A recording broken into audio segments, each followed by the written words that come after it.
تسوي تاکید لفظی نو دا اوس د تاکید معنوي خبره کوي چې کله کله با د کلام معنا پټوي سبوي د کلام معنا به پټوي نو کله چې د کلام معنا پټوي دې ته وی تاکید معنوي او تاکید معنوي چکل په کلام کې راغې نو دا کلام فصیح کلام نشي شمارلې لکه وی ساطلب بعد الدار عنكم لتقربوا وتسكب عيناي الدموع لتجمدا دا سړی وی خپل بچو ته خپل اهل عیال ته وی ساطلب بعد الدار عنكم لتقربوا وی زردا یعنی یقینا ز طلب کوما بعد الدار لری والد کور لری کور ځان لګورم زم بار ملک ته سعودي ته لتقربو دې د پاره چې نږدې شمه چې څوک د چانل لري کیږي نه نږدې شي ګلري شي دې څنګه وی لری کور لټو ما دې د پاره چې تاسو سره نږدې شم وتسكب عيناي الدموع لتجمدا او زما سترګي اوخ کې بيي دې د پاره لتجمدا چې دا اوخ کې اوچی شي لتجمدا چې اوچی شي څه شي لګه سترګي چې اوخ کې بيي نو اوخ سترګي لوندي اوچی نه دی ولې وای چې اوچی شي بعید کنایات کی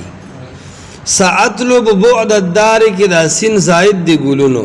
ساطلب بعد الدار عنكم لتقربوا دا یو سړیو ګولونو ډیر غربت په مخ اغسته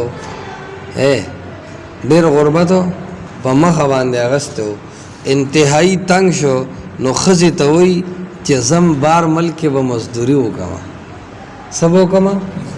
مزدوری کوم د 2 کالو په ویسه باندې سم نو ساطلب بعد الدار لری کور شو کنه شو لتقربو چې تاسو سره نږدې شمه نو نږدې شي کلری وشي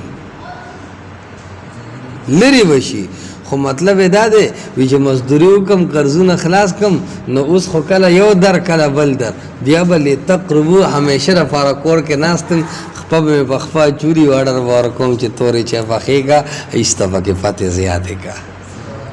اوس په مونږ رسیدې نو دا د کم ځای نه وینځدې بشم یعنی دا مسافرۍ کې ډېرې پیسې ګټل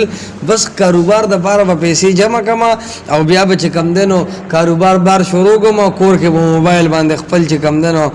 ارسه کوم او په اډر باندې به مال زی او راضی او زه بخپ ناستم لتقربو بس بیا به پلار او زامن ناسیو وتسكب عيناي الدموع لتجمدا او تویی زما اوخ سترګي اوخ کې لتجمدا چې دا اوچی شي دا څه شي مطلب د دې دا دی چې زما دا غمونه او دا جړاو بای ملک دا 2 کال مزدوری به دې د پاره چې زه خوشاله شم نو په مزدوري خو سړی ستړي کېږي نو لتجمدا ته به څنګه خوشحاله شي مطلب دا دی چې 2 کاله 3 کاله ځان وکړو نو خلک وایي که نه وي العطایا علی متن البلایا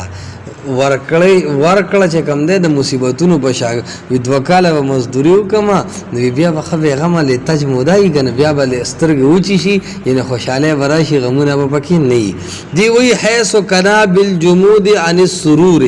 وی دی شعر کې مسله دا ده چې د جمود چې کم دی د خوشحالۍ نه کنایه کړی دی الکه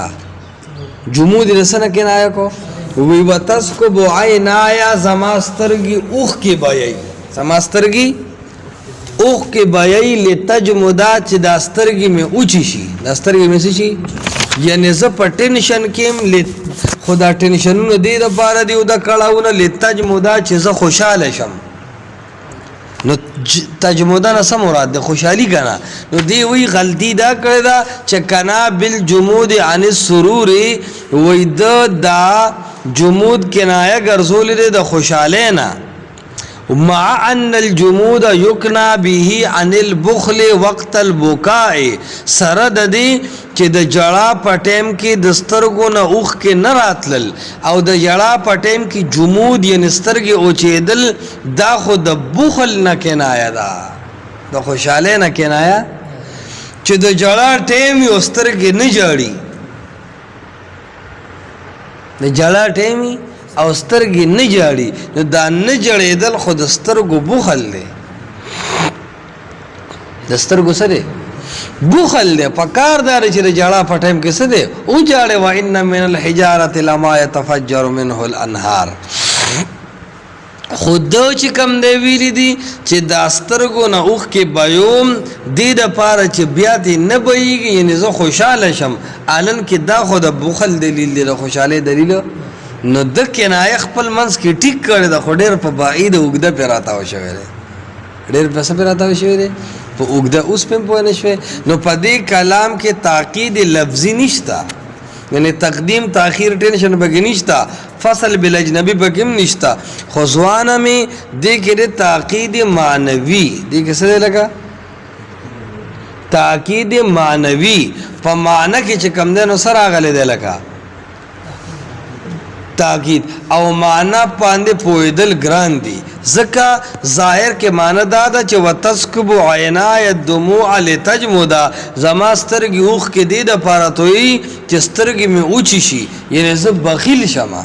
معنی دا ده ان کې دی وی چې نه بخیل نشم بلکې لتجمدا چې زه خوشاله شم نو دا کنایه د ډیره بعید استعمال کړي دا ورسره به جمود دا د قساوت قلبي او دا چې کم دی د زړه د سختېدو په طور باندې استعمالیږي او دلته کې خو شاعر تسکب عینای الدموع ویلی دي نو نتیجتاً د په کلام کې بیا تضاد راځي اوس پم پوه نه شوی لکه څوک څوک پوه شوی هاتھ اٹھا کر بیان کر شعر څه مطلب دی ګولا